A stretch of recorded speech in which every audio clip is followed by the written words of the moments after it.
Hello दोस्तों, आपका स्वागत है आपके अपने YouTube channel online Sharada quiz Bhagalpur पर। दोस्तों, आज मैं आगे के प्रश्न को कंटिन्यू करूंगा। जो लोग इस चैनल पर नए हैं तो चैनल को सब्सक्राइब करके बेल आइकन को प्रेस कर लीजिए, जिससे यह होगा कि अगली वीडियो की नोटिफिकेशन आपको मिल सके। तो चलिए शुरू करते हैं आज की क्लास। तो हमारा आज का पहला प्रश्न है, पूर्व मध्य रेलवे का मुख्यालय कहाँ है? पूर्व मध्य रेलवे का मुख्यालय कहाँ है? तो इसका राइट आंसर होगा हाजीपुर। अगला प्रश्न है, इंडियन नेशनल एयरवेज की स्थापना कब हुई थी? इंडियन नेशनल एयरवेज की स्थापना कब हुई थी? तो इसका राइट आंसर होगा 1933 ईस्वी। अगला प्रश्न है, बंगलुरु मेट्रो रेल की शुरुआत किस नाम से हुई? बेंगलुरु मेट्रो रेल की शुरुआत किस नाम से हुई? तो इसका राइट आंसर होगा नम्मा। अगला प्रश्न है, किस रोग में बच्चों की मांसपेशियां ढीली हो जाती है? किस रोग में बच्चों की मांसपेशियां ढीली हो जाती है? तो इसका राइट आंसर होगा मरासमस। अगला प्रश्न है, ओलंपिक ध्वज का सृजन 1913 ईस्वी में किसके सुझाव पर हुआ? ओलंपिक ध्वज का सृजन 1913 ईस्वी में किसके सुझाव पर हुआ था? तो इसका राइट आंसर होगा Baron Pierre de Coubertin. Baron Pierre de Coubertin सुझाव पर हुआ। रायमन मैग्सेसे पुरस्कार किस क्षेत्र में दिया जाता है? रायमन मैग्सेसे पुरस्कार किस क्षेत्र में दिया जाता है? तो इसका राइट आंसर होगा पत्रकारिता, साहित्य, सरकारी सेवा। पत्रकारिता, साहित्य और सरकारी सेवा के लिए रायमन मैग्सेसे पुरस्कार दिया जाता है। अगला प्रश्न है, राष्ट्रमंडल खेल में भारत ने पहली बार कब भाग लिया था? राष्ट्रमंडल खेल में भारत ने पहली बार भाग कब लिया था? तो इसका राइट आंसर होगा 1934 ईस्वी में। 1934 ईस्वी में भारत ने पहली बार राष्ट्रमंडल खेलों में भाग लिया था। अगला प्रश्न है, स्वतंत्रता प्राप्ति के पूर्व भारत के विदेशी व्यापार में किस देश की प्रधानता थी? स्वतंत्रता प्राप्ति के पूर्व भारत के विदेशी व्यापार में किस देश की प्रधानता थी? तो इसका राइट आंसर होगा इंग्लैंड। अगला प्रश्न है, किस नदी को उत्तरी बिहार का शोक कहा जाता है?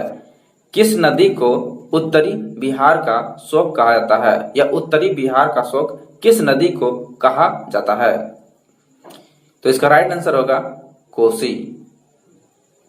कोका कोला कंपनी का मुख्यालय कहाँ स्थित है? यह प्रश्न बहुत ही इंपॉर्टेंट है, काफी बार एग्जाम्स में पूछा भी गया है। तो इसका राइट आंसर होगा अटलांटा। अगला प्रश्न है, DCM ट्रॉफी का संबंध किस खेल से है? DCM ट्रॉफी का संबंध किस खेल से है? तो इसका राइट आंसर होगा फुटबॉल। अगला प्रश्न है, बर्नौली का सिद्धांत किस पर आधारित है? बर्नौली का सिद्धांत किस पर आधारित है? तो इसका राइट आंसर होगा ऊर्जा संरक्षण।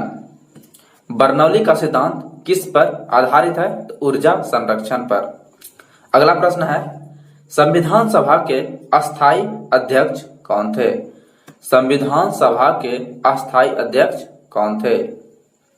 तो अस्थायी अध्यक्ष डॉक्टर राजेंद्र प्रसाद थे। अगला प्रश्न है, लिखित संविधान अमेरिका में कब लागू हुआ? लिखित संविधान अमेरिका में कब लागू हुआ? तो इसका राइट आंसर होगा 1789 ईस्वी को, 1789 ईस्वी। अगला प्रश्न है, नेटिव मैरिज एक्ट कब पारित हुआ? नेटिव मैरिज एक्ट कब पारित हुआ? तो इसका राइट आंसर होगा 1872 ईस्वी। अगला प्रश्न है, आत्मसम्मान आंदोलन की शुरुआत किसने की थी? आत्मसम्मान आंदोलन की शुरुआत किसने की थी? तो इसका राइट आंसर होगा रामास्वामी नायकर, रामास्वामी नायकर। अगला प्रश्न है, सूर्य के बाद पृथ्वी का सबसे निकट तारा कौन सा है? सूर्य के बाद पृथ्वी का सबसे निकट तारा कौन सा है?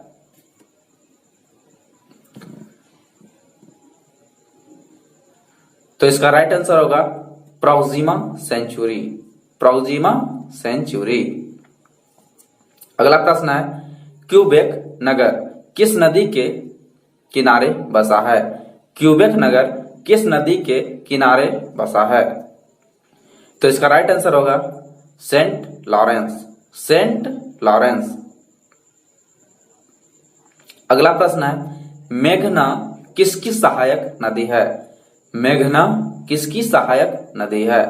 तो इसका राइट आंसर होगा बराक, मेघना बराक की सहायक नदी है। अगला प्रश्न है, मोटर नाव की गति को मापने वाला यंत्र का क्या नाम है? मोटर नाव की गति को टैकोमीटर नामक यंत्र से मापा जाता है। अगला प्रश्न है, वसा में कौन सा अम्ल पाया जाता है? वसा में कौन सा अम्ल पाया जाता है? तो इसका राइट आंसर होगा स्टीयरिक अम्ल, स्टीयरिक अम्ल। अगला प्रश्न है, राष्ट्रीय खेल दिवस कब मनाया जाता है? राष्ट्रीय खेल दिवस कब मनाया जाता है? तो इसका राइट आंसर होगा 29 अगस्त। 29 अगस्त को मेजर ध्यानचंद के जन्मदिन के शुभ अवसर पर राष्ट्रीय खेल दिवस मनाया जाता है। अगला प्रश्न है, गेटवे ऑफ इंडिया के निर्माणकर्ता कौन थे? गेटवे ऑफ इंडिया के निर्माणकर्ता कौन थे? तो इसका राइट आंसर होगा जॉर्ज विठल क्लार्क। अगला प्रश्न है, चीनी का रोजा पर्यटन स्थल कहाँ है? तो इसका राइट आंसर होगा सिकंदरा, राइट आंसर सिकंदरा होगा। चीनी का रोजा सिकंदरा में है। अगला प्रश्न है, छत्रपति शिवाजी टर्मिनल यूनेस्को की सूची में कब आया? छत्रपति शिवाजी टर्मिनल यूनेस्को की सूची में कब आया? तो इसका राइट आंसर होगा 2004। 2004 में छत्रपति शिवाजी टर्मिनल को यूनेस्को की सूची में जोड़ा गया। अगला प्रश्न है, इंदिरा गांधी को भारत रत्न से कब सम्मानित किया गया? इंदिरा गांधी को भारत रत्न से कब सम्मानित किया गया? तो इसका राइट आंसर होगा 1971 ईस्वी। 1971 ईस्वी को इंदिरा गांधी को भारत रत्न से सम्मानित किया गया। अगला प्रश्न है, फॉरेस्ट हिल स्टेडियम कहाँ है? फॉरेस्ट हिल स्टेडियम कहाँ है? तो इसका राइट आंसर होगा न्यूयॉर्क। अगर बात करें फॉरेस्ट हिल स्टेडियम किस खेल के लिए प्रसिद्ध है या किस खेल के लिए जाना जाता है, तो फॉरेस्ट हिल स्टेडियम में टेनिस खेल खेला जाता है। अगला प्रश्न है, रिंक किस खेल का खेल परिसर है? रिंक किस खेल का खेल परिसर है? तो इसका राइट आंसर होगा कर्लिंग। अगला प्रश्न है, प्रत्येक वित्तीय वर्ष हेतु राष्ट्रपति द्वारा संसद के समक्ष बजट पेश किया जाएगा, यह किस अनुच्छेद में दिया गया है? प्रत्येक वित्तीय वर्ष हेतु राष्ट्रपति द्वारा संसद के समक्ष बजट पेश किया जाएगा। यह किस अनुच्छेद में दिया गया है? अनुच्छेद 112। अनुच्छेद 112 में दिया गया है। अगला प्रश्न है, रसायनों का राजा किसे कहा जाता है? रसायनों का राजा किसे कहा जाता है? The king of chemistry. The king of chemistry किसे कहा जाता है? तो इसका राइट आंसर होगा सल्फ्यूरिक अम्ल। सल्फ्यूरिक अम्ल। सल्फ्यूरिक अम्ल का सूत्र होता है H2SO4। H2SO4। अगला प्रश्न और अंतिम प्रश्न है, आदर्श तरल के लिए श्यानता गुणांक का मान क्या होता है? आदर्श तरल के लिए श्यानता गुणांक का मान क्या होता है? तो इसका मान 0 होता है। और अंतिम प्रश्न का उत्तर आपको कमेंट बॉक्स में देना है। तो ये रहा आप लोगों के सामने यह प्रश्न। ग्रहों तथा पृथ्वी की रचना किस सिद्धांत पर आधारित है? ग्रहों तथा पृथ्वी की रचना किस सिद्धांत पर आधारित है? तो इसका आंसर आप लोगों को कमेंट बॉक्स में देना है। तो मिलते हैं आपसे अगली वीडियो में। तब तक के लिए जय हिंद, जय भारत।